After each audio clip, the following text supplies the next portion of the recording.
Welcome to Personal Finance Cat, where I share my personal take on personal finance. Hey, what's up? Looks like crypto winter is here again. Crypto millionaires are made in a downturn. When others are greedy, I'm fearful. When others are fearful, I'm greedy. I'm finally doing an episode about crypto, guys, because the best time to invest in crypto was 2009. And the second best time was during the other dips. And the third best time is now. Before we get into further details, what is cryptocurrency? And should you invest in it? That's a good question. Cryptocurrency is currency, so it's money. But what is money? I think the best explanation I heard is to analogize cryptocurrency to our day-to-day currency, let's say the US dollars. Nowadays, people probably don't use cash that much anymore. Instead, you rely on banks and credit card companies to make transactions. That is, exchanging money for goods or services. So really, the money you earn and spend is kept as records in the bank's ledgers.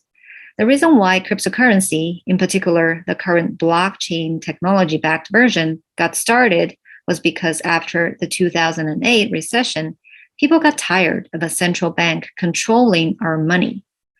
They can decide to print out more money, which would cause inflation. They can decide to buy back the bonds to reduce money supply, which would cause higher interest rate, which is what's happening now, by the way. Or they can decide to bail out the big banks, whose practice hurt the average Joe and Jane in the prime mortgage crisis around 2008, but they weren't punished for it. Anyway, there had been a need to create a currency of the people, probably for a very long time. And blockchain finally made it happen because it allowed a secure version of digital currency. So what is blockchain? A blockchain is a digitally distributed, decentralized public ledger that exists across a network.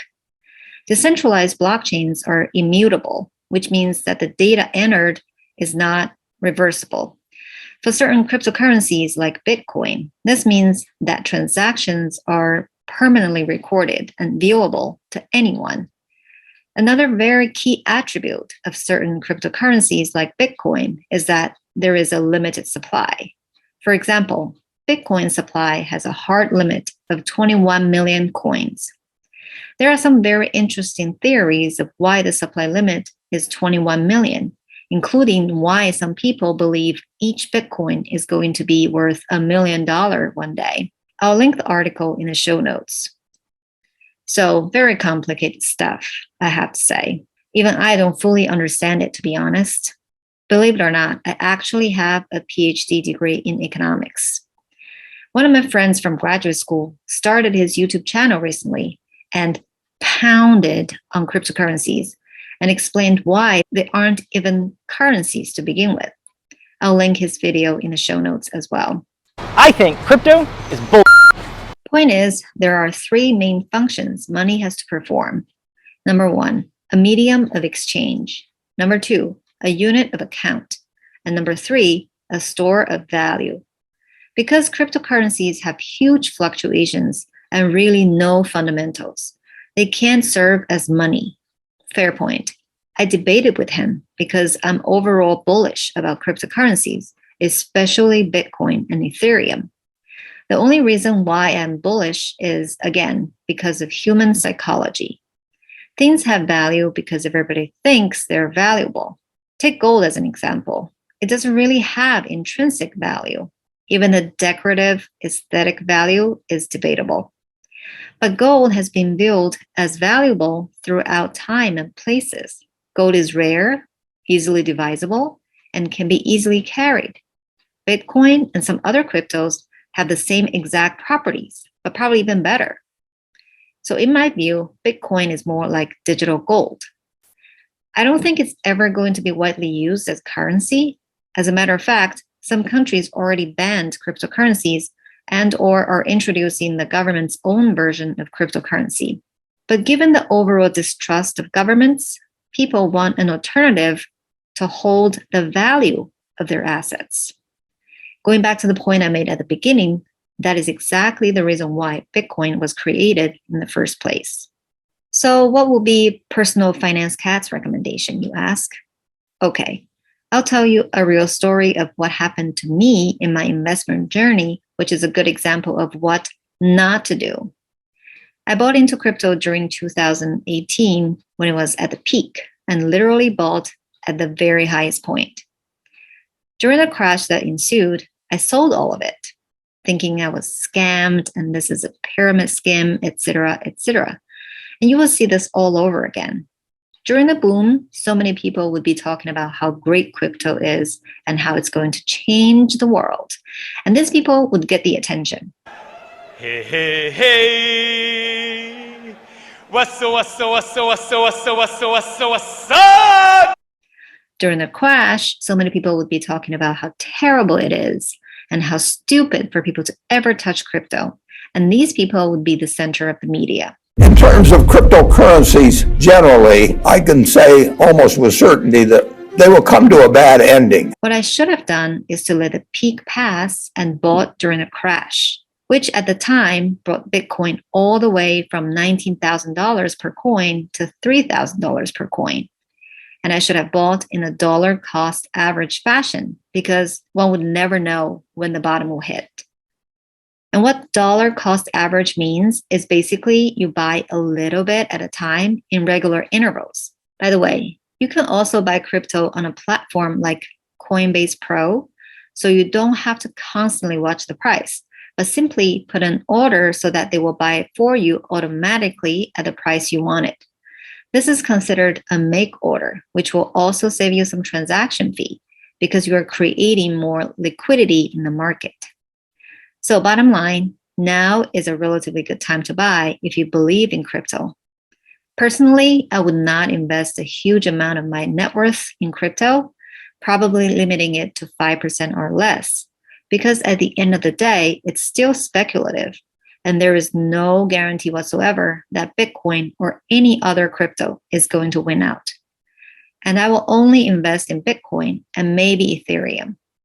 We haven't talked about Ethereum that much. It is quite different from Bitcoin in that it has unlimited supply, but it does have more use cases than Bitcoin, meaning it can be used for other purposes besides being a form of payment. For example, nowadays, another buzzword is metaverse or virtual worlds, with Decentraland being one of the most popular ones. Users may buy virtual plots of land in Decentraland via the Mana cryptocurrency, which uses Ethereum blockchain. Perhaps because of the fact that Ethereum has many use cases and some other advantages over Bitcoin, such as faster transaction speed, it is the second largest crypto in terms of market cap.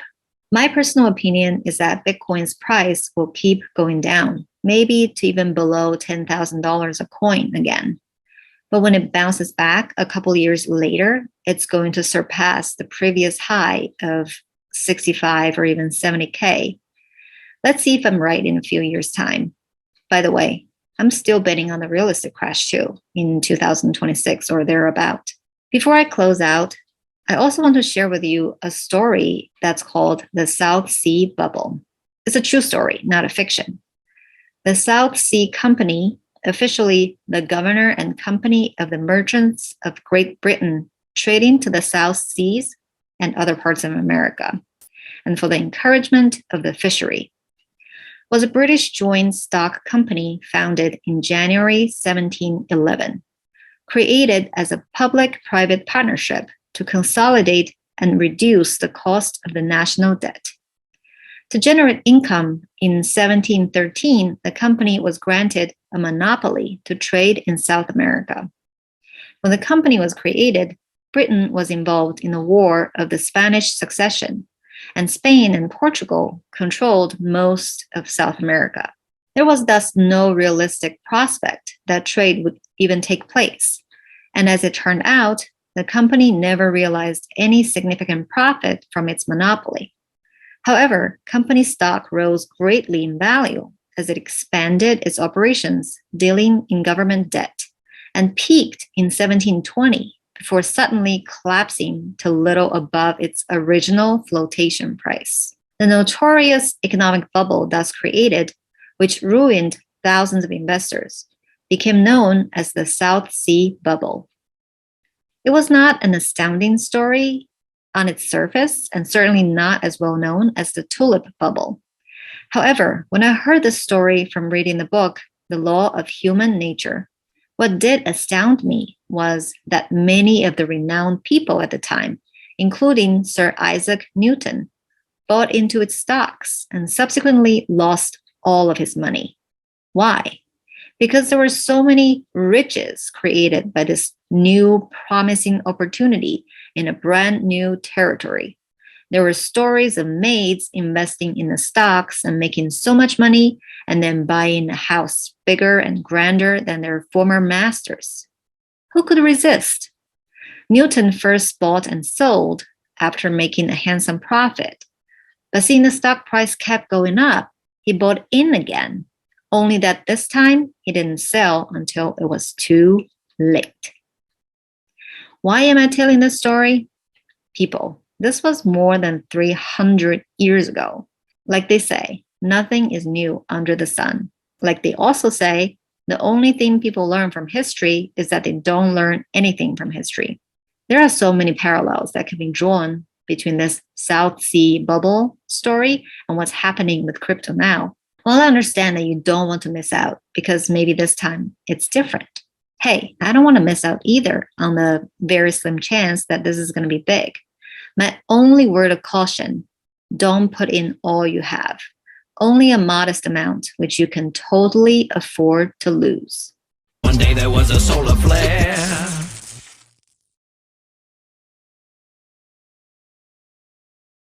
Huh. I was a Bitcoin billionaire. All right. Thank you very much, my friends, for listening until the end. Hope this is helpful and gives you a flavor of what crypto is. It's definitely just a beginner's guide, and do not take it as financial advice. Do your own diligence and decide what's best for your own situation. Until next time. Bye.